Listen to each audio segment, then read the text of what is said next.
Kwame A Plus, good morning. Good morning, good morning. And congratulations to you. Thank you so much. You said to me about 2 months ago that you were sure you're going to win this election, and indeed you have won this election. How did you do it?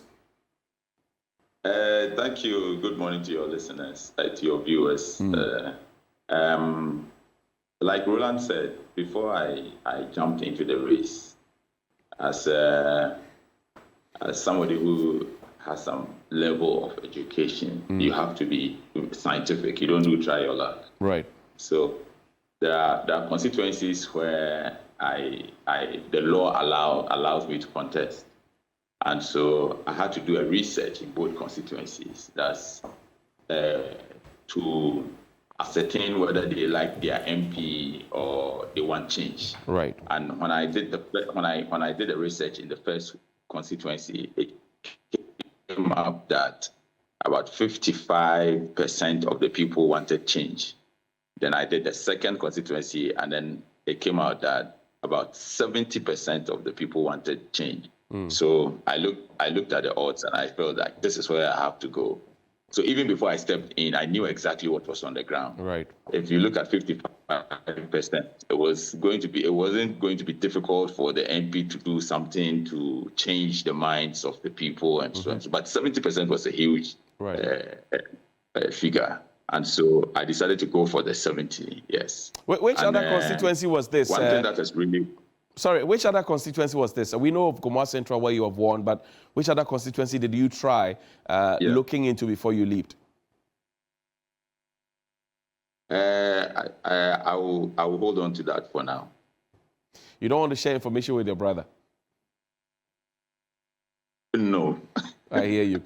Now, I know that the young people, I mean, your campaign was waged largely with a lot of young people. You could see the organic numbers following you. What were you telling them to? Did you hypnotize them? Okay, so I was very real with them. I told them that when I came to Accra in 1998, I spent all my time sleeping in a kiosk at Dakuma Junction, and I believe that they also have potentials to be where I am today. And so they shouldn't be deceived by NDC and NPP and think that that is all that there is for them. There is a huge opportunity for every willing heart, and they should tag along. Let's go and build a future for ourselves. And I think that they bought into that. Secondly, I made them understand that you don't have to be in power to be able to support community.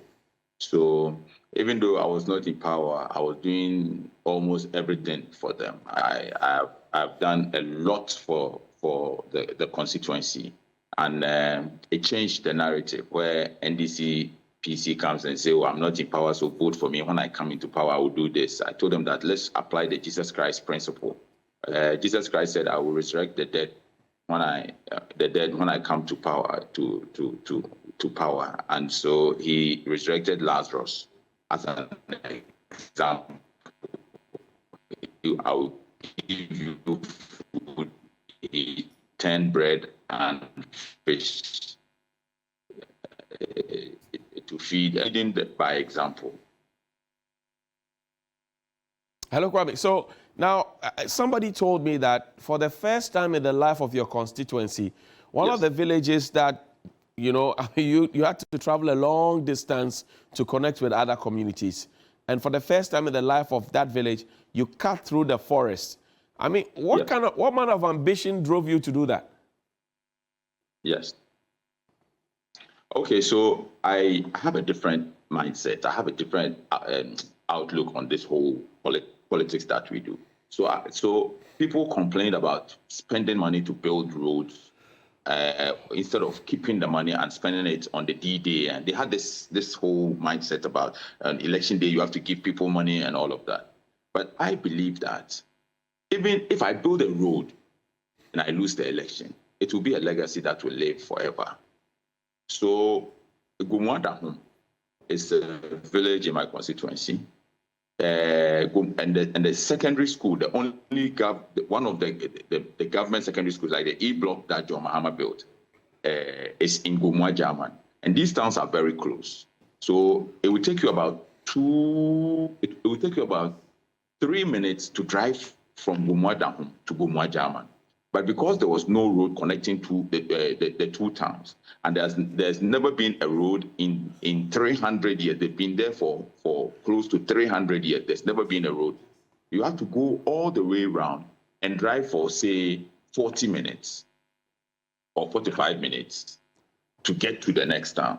So when I visited the town, the chief told me that when you become MP, one thing that we want you to do for us is to connect these two towns. So I looked at it, and I felt like I want to do it before the election. And I connected both towns before the election. Today, you can drive straight from Gomoa Dahum to Gomoa German, and you don't have to go back all the way through Achiase, Aprase, or Boase to get to Gomoa German. And it's something that I'm very happy about. And the people of Gomoa are different people. The people of Gomoa have shown clearly that they don't care. Look, there's a town called Gomoa Boase. Right. MPP has done everything they can since 1992 to win Gomoa Boase. MPP has done everything they can't win. They have not been able to win since 1992. I won Gomoa Boase with a huge margin. I see. Because they didn't have water, I went to the town and I rehabilitated every borehole, put in new pumps, fixed all, and I ensured that water is not more than 100 meters from every household. I see. Kwame, let me come to you quickly and ask you, a bird whispered to me that in your campaigns, you were literally campaigning for John Mahama. Why did you do that, and if you did? Yeah, I think that Ghana needed a vow to release some pressure that was in the system. That is how I saw it. It's not about what John Mahama was promising to do. Yeah, that is part of it. But looking at all the Democracy Hub demonstrations, all the issues with corruption, there were just too many issues, and the pressure was just too much. And I think that it wasn't good for this country to break the 8. I believe strongly that we needed John Mahama as a valve, at least to cool down tempers, to release a certain pressure and start all over again. And you can tell clearly that after the election, that is exactly what we are experiencing now. People feel relieved. People feel like a certain burden has been taken off them. So I wanted MPP to leave. And the second issue is that if MPP had stayed in power, the party itself would have collapsed.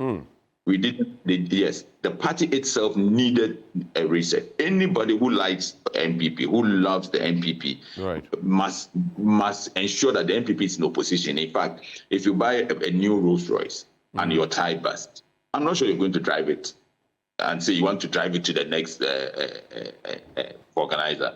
You are definitely going to tow it because you don't want to destroy the rim. Right. And if MPP had broken the 8, they would have destroyed the rim. So MPP has to go and reset. Look, we have seen this in Ghana over and over. It's nothing new. And John, you have been here so many times. Right. So they have to go reorganize and come back. Now, speaking of which, does it mean that you will sit with the NDC in Parliament to transact the business of Parliament? We are still talking. The NPP as a party has not contacted me. I think they are scared to contact me. They don't know who should come forward. But you're originally an NPP person, so why are they scared of you?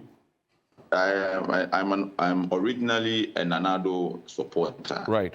I used to be a Nanado supporter. I think that they know very well that they have not treated me right. They've been very ungrateful. But I don't look at things that way. I think that we have to build this country.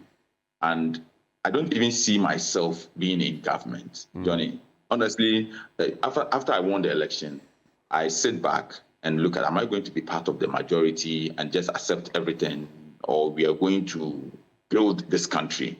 And honestly, my mindset is the kind that can get me sitting with the NPP. Right. and scrutinize what government. I'm not like, oh, now that you are in government, you are in parliament, you have to join the NDC because they are majority. That's where you get your deals.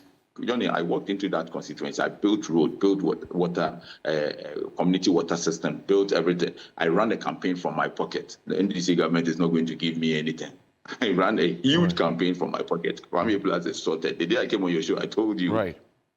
I had 246 police station executives running my business. I had a software that was collating I had everything. I had constituency executives, 10 in every polling station executives. I had constituency executives. I had people that I managed for 2 years. So I'm not in that business of, oh, NDC is in power, so now they have all the deals. Let's go and join them so that we'll get deals. No, I want us to build Ghana. So you use the monies that your children and Akosia V are looking forward for you to use at home to go and build roads, do boreholes in the A Plus in this economy? I believe strongly that there is a huge blessing in God bless you. People have not tried it, and so they have not experienced it. Johnny, the kind of blessing that you get when you support communities, individuals, and the privileged people, you can never lack. Look, it's a beautiful experience that I wish everybody could experience one day. It's beautiful when you go to a community and you give them water. Your life will change. Look, there's so many things that can happen to you. I don't know how to explain this, but when we're doing TPP, our whole job was to support people and communities. Like, you have somebody who needs emergency health care, you go in and you give them your widow's mite, and the people, and they survive, and the families. Johnny, my family is sorted. I see. Well, you Yes. you mentioned earlier that you are talking, when I asked you a question about whether or not you're going to Yes. transact business with them. Who is talking to you? What are they saying? What are you demanding in terms of the prerequisites, conditions that you're putting there? Tell me about it. So we are meeting on Tuesday. I'll meet with my good friend and brother Ato Forsen. Right. He's a smart politician. He knows what he's about, and I like him because you see he's looking at this in a different way. He's not looking at it like we have 188 what. Kwame A Plus is an institution. Hello, Kwame. And we are experts in bringing governments down. We want to do that. We did it to John Maham. Yes. Go ahead. I'm listening to you. Can you hear me? You froze at some point. Go ahead. Yes. So, okay, thank you. Sorry about that. So he is looking at getting everybody involved, getting people to support the government, getting influential people into this whole thing. And so he has contacted me and some other NDC guys have also contacted me. So yes, we are working, we are talking. I'm sure by Tuesday I should come out with a statement on who I want to caucus with in Parliament. I see. And I can promise you that it will be in the best interest of Ghana. Great. Pakwesi has a question for you, Pa. A Plus, congratulations to you. Thank you. So I hear you talk about the lovely things you've done for the constituency, having built them roads, boreholes and all that. This is even when you've not become an MP. Now, do you realize the enormous responsibility or pressure that you put on yourself? I mean, as an MP, we know that you are primarily to engage in the practice of legislation. Now, we see you actively involved in projects and all that. So if tomorrow somebody else comes and is able to do far more than you have done, aren't you putting our politics in jeopardy? If somebody is able to do far more than I've done, we'll be very grateful to the person. And I want somebody to come and do far more than I've done. Our people have been in the dark for so long. They've been hungry for so long. They've been poor for so long. They have lacked health facilities for so long. I am in this race because of the experience that I have had living and growing up in Gomoa Central. I lost my kid sister because we didn't have hospitals. She died of malaria. I lost my kid brother. He died of measles. I lost my cousins. Many family members died because we didn't have health facilities growing up. 40 years on, we still lack these facilities. And so if anybody is coming to do more, I'm not looking at this as just somebody who is going to pass the laws. I'm looking at this as a brother, as a father, as somebody who understands the people, somebody who wants to be there for them.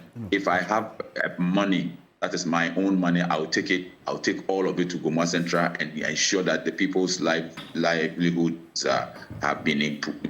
My final one before I see to Johnny. My final one before I see to Johnny. So the NDC has, we're told, 2/3 of the seats in Parliament, and some have jokingly said that they could literally even change a man into a woman. Now, with somebody who's going to join this 9th Parliament, would you be pushing for reforms even to ensure that we energize or strengthen the local governance system so that they can be more effective, so we could relieve pressure on MPs, you know, as agents of development? Yes, I think that we should vote for DCs. That is the reason why, because DCs are not going out there to campaign and they are not making promises, so they are just sitting in the office and they have the responsibility. They take all the district assembly common fund. They have to build the district. But people are always looking at the MPs, because it's the MP who goes out there to contest in elections and campaign, and you have to make promises to the people what you're going to do. And so it has the whole thing has been turned upside down. Right. Instead of the DC being looked at as the development officer, or they are rather looking at the MP. Right. And so if we can make laws that puts the DC out there to go and tell the people what they are going to do with the District Assembly Common Fund and how they are going to bring development and all. Until that is done, it will always be the MP's responsibility to do this. And the people will always be looking at the MP because they joined long queues to vote for the MP.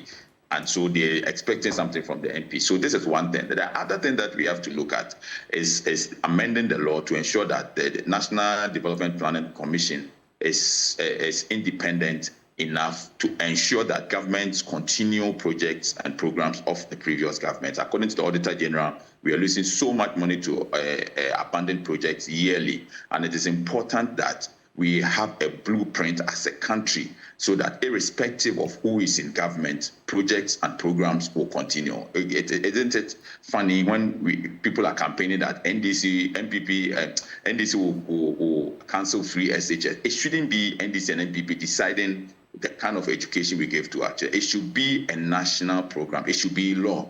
And so these are things that we all have to look at. Fantastic. Looking at projects and programs, A Plus, I'm a stickler to giving an opportunity to people who have experience and expertise to man specific positions.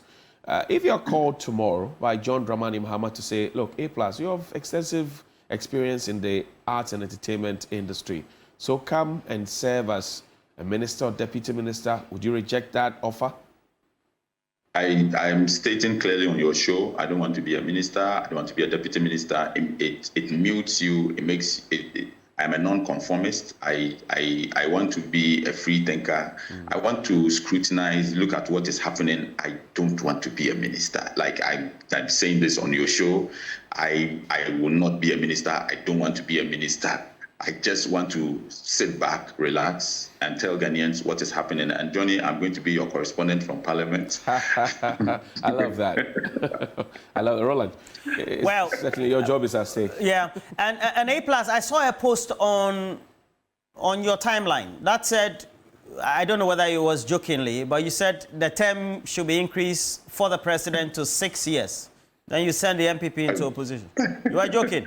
So, if the presidential, if terms were 6 years, Akufo-Addo will still have 2 years to go, which will have been very depressing for. So that was just a joke. That was just okay. A joke. There's a narrative that is being churned out here, and all of us did discuss it. And I'm sure you also experienced it and observed it across the country.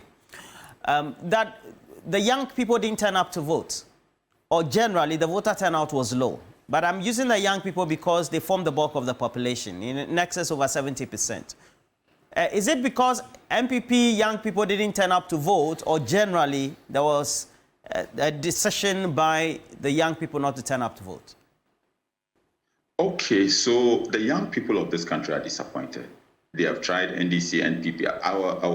The older generation don't care. Like they are NDC or they are NPP, and they don't even want to hear. But the young people, especially the Gen Zs, are looking at this differently, and so many of them are confused. You vote for NDC, it's the same thing. You vote for NPP, it's the same thing, and so nobody really cares about this our politics. You know, and so it is true, many of them didn't turn out to vote just because they have tried NDC, they have tried NPP, and now they are confused. So it is up to the NDC. You see, where the NDC is now, the only place they can go is down. There is no power. It's not this. The power they have now is not raised to the power to where they are. The only place they can go is down or to be where they are.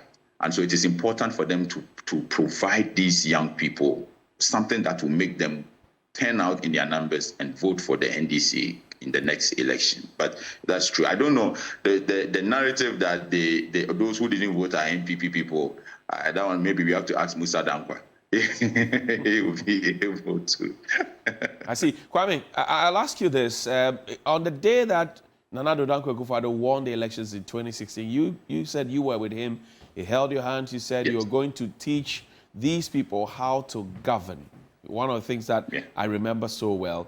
Since you started this political journey, trying to go to Parliament to represent the good people of Gomoa Central and all of that, have you had a call from the president? Has he reached out to you? Have you reached out to him to have a conversation to guide you or vice versa?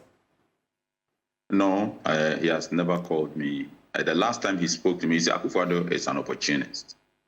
Pardon? And a self-centered. Akufo-Addo is a self-centered person and an opportunist, and you can quote me on that. You see, I worked so hard for Akufo-Addo. I liked Akufo-Addo so much. I did everything that I can. We defended him to ensure that he becomes president. When some of his appointees were misconducting themselves and we complained about it, then he fell out with some of us.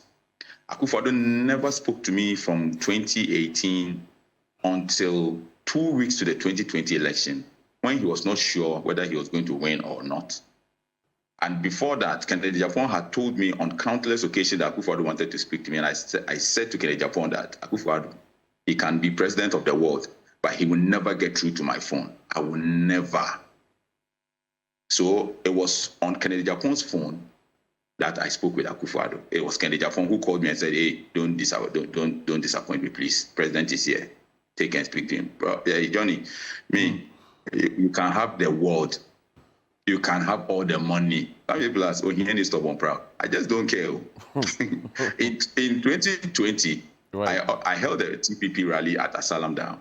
And there was one guy standing beside me wearing a Kwame 2024 T-shirt. Right. I knew that 2024 I would be MP. I knew. Right. I keep telling people, I have met God. I know that in 2032 I will be president of Ghana. I know.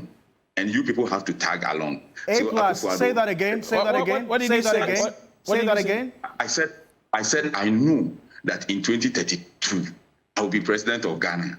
I knew. As an independent candidate or on a party's ticket? That is the history that everybody must be ready to write. I see. That is the history that everybody must be ready to write. 2032. I keep telling people, I have met God. I have met God. I know exactly what I am about. So Akufo-Addo has never called me. I was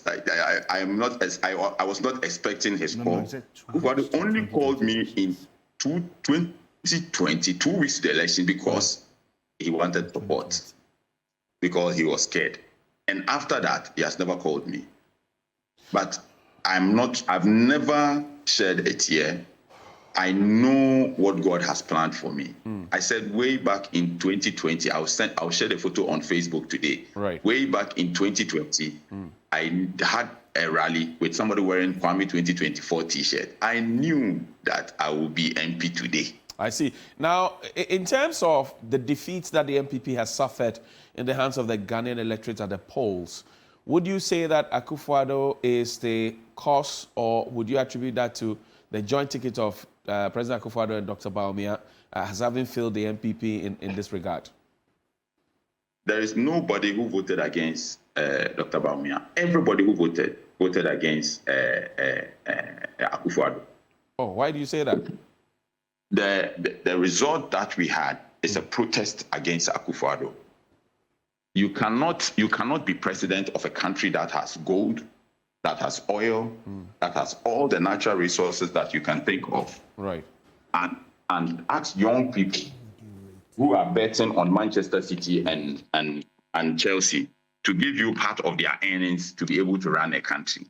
After everything that God has given to you, what you need to run a country is bets.